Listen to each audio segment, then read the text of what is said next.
onneen koo qulqulluun har'a si jaalataa balbala isaa banee taa'e si eegataa jiru natti hin tolle. Ashamaa harka fuunee karaa hedduu fi argannee fi bakka jirtan hundumattu nageenyi isiniif haa baay'atu jecha har'a immoo affeerraa wayii gallee ani Fooziyaan gara iddoo bashannanaa wayii yeroo xiqqoodhaaf gorree jirra. Kanaaf isa Fooziyaa kan beektan yeroo baay'ee diraamaa ishiitiin koomeediidhaa jaartii taatee hojjetti. Kanaaf Fooziyaan entertainmentiinis kan ishiiti. Like, share, subscribe gochuudhaan irrafatina. Asumaan immoo argannee tuubii fi Raahel tuubii like, share, subscribe gochuu akka hin irrafanne har'a Fooziyaan immoo gaafii akkuma beektan gaafachuufani amma Fooziyaan kunoo chaanaala ishiitis beeksifattee ofiis beeksistee achiin booda karaa gaafii biyyaatti deemaa jechuudha. Amma karaa Fooziyaa tuttan isin dabarsa. Ashamaa harka fuunee daawwattootaa fi nageenyi badhaadhayi ana lawwantu bareedaa akkuma beektanitti Fooziyaadha. Fooziyaa Fooziyaa jechuu dandeessanii isin jedha. Naguma na jirtanii isin jedha. Ilmaan Oromoo keessan akkam jirtanii isin jedha. Akkuma argitanitti kunoo Raahel walin iddoo bareedduu sanatti affeerraa wayiitiin baanee asitti gorree jirra. Iddoon kun hedduu namatti tola. Sammuu ofii faaressuudhaaf hedduu nama gammachiisa waan ta'eef viidiyoo sana ilaa kanaaf hordoftoota Raahel tuubiitiif argannee tuubii har'a Fooziyaa immoo akkuma beektan Raahel kan beekamtu mammaaksota adda addaa fi hibboo yookiin sorgoo jenneetti dhufnee irraa sorgoon keenya kan har'aa nuti kanatti dhufu garuu Fooziyaa isti mammaaksan gaafadhaa jechaan naa deebistee jechuudha. Fooziyaa kaamma kana mammaaksa kiyyaatti kan deema. Mammaaksa malee waan jedhu qaba. Raahelii fi daawwattoota Raahel Itoobiidhaan ani hedduu mammaaksa hin danda'u. Hedduu walaloonni waan isin jettu guutuu hin danda'u. Mammaksas dhiibboos hin danda'anii. Namni dinaa isin jedha. Bakka naani dadhabe isin narraa deebistanii jedhee isinillee abdadhee dhufee jira isin jedha. Ani dhiibboos hin danda'u. Wanna hundumaa oolumaan deebisnaa jechuudha. Isin na gargaara adaraa keessan ishiin irree namni ta'e isin namni dinaa hin jedha. Koomentii godhuudhaan na dhaabbadha. Koomentumaan deebii kiyya. Oonana dadhabe isin deebisaa isin jedha. Yaa Raahel namni din adaraa daawwattoota deebisuu jedheera. Daawwattoota kiyya kaanillee inni kun gaaffii afaan Oromoo naannoleen hundi naannoodhaan jiraniin adda addaa gaaffii adda addaa qaba. Deebii adda addaas ni qaba. Kanaaf Fooziyaa har'a gabaabduu hin gaafadha. Fooziyaan akkaataa itti naa deebistu isinillee daawwachaa jirtu. Kanaaf Fooziyaan kara gaaffii kiyyaatti kan deebi'a. Abbaan mana jiraa gurri ala jiraa jechuun maal jechuudha?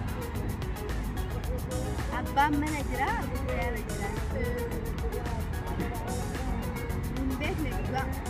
Abbaan mana jiraa gurri ala jiraa kun anaaf haaraan taane garuu kaanii oolan dadhabee kanaan akkuma nama sitti dubbadhetti bakka naani dadhabee daawwattoonni kiyya hin deebisanii deebii keemmoyyuu koomentii jalatti si barreessan jedheen jira. Ani kana hin danda'u isaan si deebisan. Yaaduu irratti jechuun Fooziyaa maallaqa intala Oromooti amma taate parsantii 50 yaaddu. Parsantii kaan immoo ani deebisuu danda'a. Daawwattoonni kiyyas koomentii jalatti barreessuu danda'u jechuudha. Deebii kana. Abbaan ala jira maqaan ala jira. Abbaan mana jira gurri ala jira jedhe. Maqaa ilma namaa ta'uu nuu. Kanaaf hordoftoota keenya gaaffii tokkoon Fooziyaa gaafadhee ammas immoo karaa biraa deemee nama biraa gaafadhaa. Gaaffiin kun abbaan mana jira gurri ala jira jechuun waan isaan jedhan hin beekan jechuudha. Inni manuma keessa jira malee sanuma waan irratti haasa'u waan irratti haasa'amu hin beeku. Maqaa ilma namaa sanuma maqaa ilma namaa hiikkaasaa akkatti adda babaasee himuu dadhaburree maqaa ilma namaati salma fakkeenyaaf amma ilmi namaa of beeka malee waan irraa odeessu san hin beeku akkuma namaati jechuudha san. Kanaaf abbaan waan isaan jedhan hin beeku waan ta'eef inni mana jira gurri isaa ala jira jechuun akkasii. Kanaaf hordoftoonni Raahel Tuubiitii fi Argannee Tuubii Raahel kanumaan itti fufti amma immoo kara nama biraa deemeen isin gaafadha. Kanaaf turtii gaarii daqiiqaa muraasan booda walitti deebinan isiniin jedha. Ashama harka fuunee jirra hordoftoota Raahel Tuubiitiif Argannee Tuubii arrammoo kuulanii kakunoo akkuma Fooziyaa gaafadheetan immoo kuulanii gaafii biraa gaafadha. Gaafiin kiyyas akkuma beektan mammaaksa. Kanaaf kuulanii isinii fidee jira. Kuulanii waan jettu dhagaati saniin booda immoo isinitti deebi'aa jechuudha. Assalamu alaikum warahmatullahi wabarakatuh. Dawwadha Raahel Tuubiitii Argannee Tuubii kan nagee qabdanii fayyaa qabdan abdii qabna. Nuti arraa feerraa jajjabinaa feeree kanatti argamnee gamanumaan shobashanannee qilleensa fudhannee inni gamana dhufnee arra Raahel gaaffii takka akkasii qabanaa jechuun gaaffii sangaa walumaan turtii gaarii yoon hin dadhabees yoon deebisees yoon kufees isin na cinaa jiraadhaa na jajjabeessaa kunoo fuulanii kana jaatiin irraa deebisaan isin jaawarroon kan na jaallatanii keessatti. Kanaaf hordoftoonni Raahel Tuubiitii fi kuulanii Tuubii asumaan chaanaalota tana like, share, subscribe gochuu fi koomentii barreessuu akka hin irraanfanne. Meeqa kuulanii gaafii gaafadhu gaafii ajaa'ibaa gaafii baay'ee namatti tolu mammaaksaa jechuudha. Mammaaksa kiyya sitti bu'e kuulanii gaafiin kiyya akkana jedha. Abbaan daadhii dhugee fi ilma afaan mi'aawuu jedha. Abbaan daadhii dhugee fi ilma afaan mi'aawuu yookiin hin urgaawuu jechuudha. Kana lamaanuu fudhachuu dandeenya. Afaan mi'aawuu yookiin hin urgaa'u lamaan kana fakkaatetti hin deebisee daawwattoota biyya. Daawwattoota biyya gaana kana fakkaatetti hin deebisaa yoon akkumaan isiniin jetti na cinaa dhaabbadhaa akkana fakkaatutti waan abbaan dalagu ilmi dalaguu hin danda'u yaada jedhu na fakkaata. Ayiwaa kanaaf seeraan deebisteerti sirriidha. Abbaan gaarii ta'ee fi ilmi abbaan tokko gaarii ta'eef ilminis gaarii ta'uu hin danda'u. Ilmi gaarii ta'eef abbaan gaarii ta'uu hin danda'u. Akkasuma kanaaf kuulanii nama kun asitti akkasitti naa deebistee kanaaf kuulaniidhaaf immoo gaafii tokkoon dabalaa jechuudha waan deebisteef jechuudha. Oduudhaaf deematti tola garuu ishiin abshaala waan taateef na caalteerti. Kanaaf aaratan gaafii biraatti deebisaa jiran. Kanaaf dhageeffadhu kuulanii. Ulee fi dubbiin gabaabduu wayyaa jedhe Oromoon.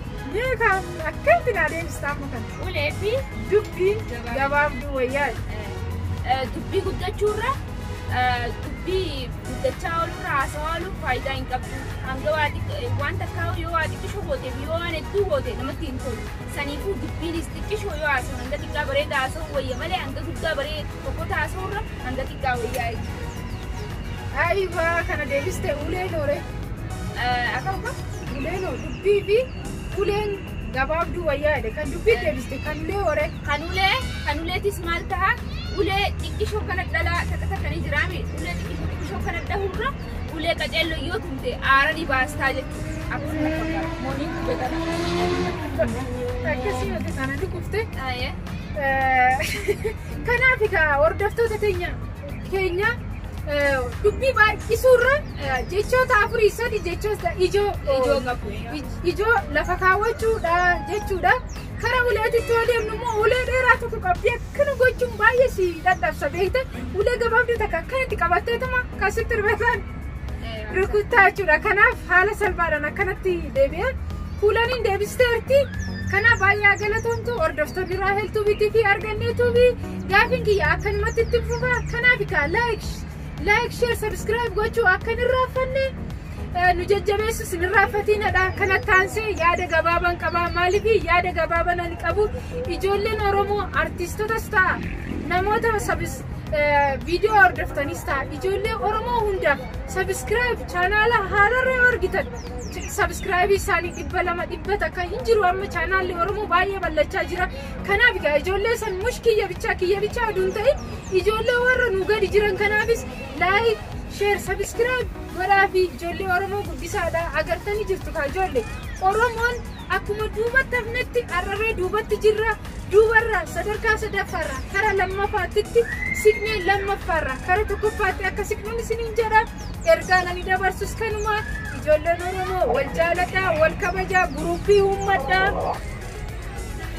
Kanaaf egaa hordoftoota Raahel TV argannee TV gaaffiin kiyya dhumee jira viidiyoo biraatiin hanga walitti deebinutti bakka jirtan hundumattuu fayyaanaa taa'aa sa'aatiin kun egaa sa'aatii galgalaati sa'aatii kara manaa galaa jirru kanaaf egaa bakka tokkotti Fooziyaa fi Kuulanii wajjiniin turtii gaarii dabarsine namoonni biraatis hin jiru isaan irraa ka viidiyoo fuune malee har'a affeerraa namaatirra turre arfeerraa Jadiid TV asumaanis Jadiid TV like share subscribe godhaadhaa arfan qalloo tuubinis kan isaati kanaaf egaa sagantaa fixnee jirra sagantaan keenyas asuma irratti dhumee sababeeffanneet ka affeerraa isaa sababeeffannee gadi baane viidiyoo kana gaaffii kana sin ijoollee tana gaafadhe viidiyoo kana sin dabarse viidiyoolee biraatiin hanga haalli isaa mijaa'ee ni beektu amma Oromoon waan jeeqamaa jirti namni illee viidiyoo sirriitti ilaalaa jiru yeroo viidiyoon ilaalamuu eegaletti waraabee gaaffilee adda addaa gaaffilee afaan Oromoo gaaffilee aadaa Oromoo calaqqisiisan hunda isin gaaffilee akkanaa isiniif dhiyeessa hordoftoonni kiyya bakka jirtan hundumattuu nagaan naaturaa isiniin jaaladha warri like subscribe godhin koottaan isiniin jedha anaa dhufu balballi koo banaadha viidiyoo biraatiin hanga walitti deebinutti fayyaanaa ta'a isiniin jaaladha horaa bulaa isiniin jechaa jira ka. Nageetti faa isiniin jennee jirra subscribe like share godhu hin dagatinaa nu jajjabeessaa koomentiidhaan.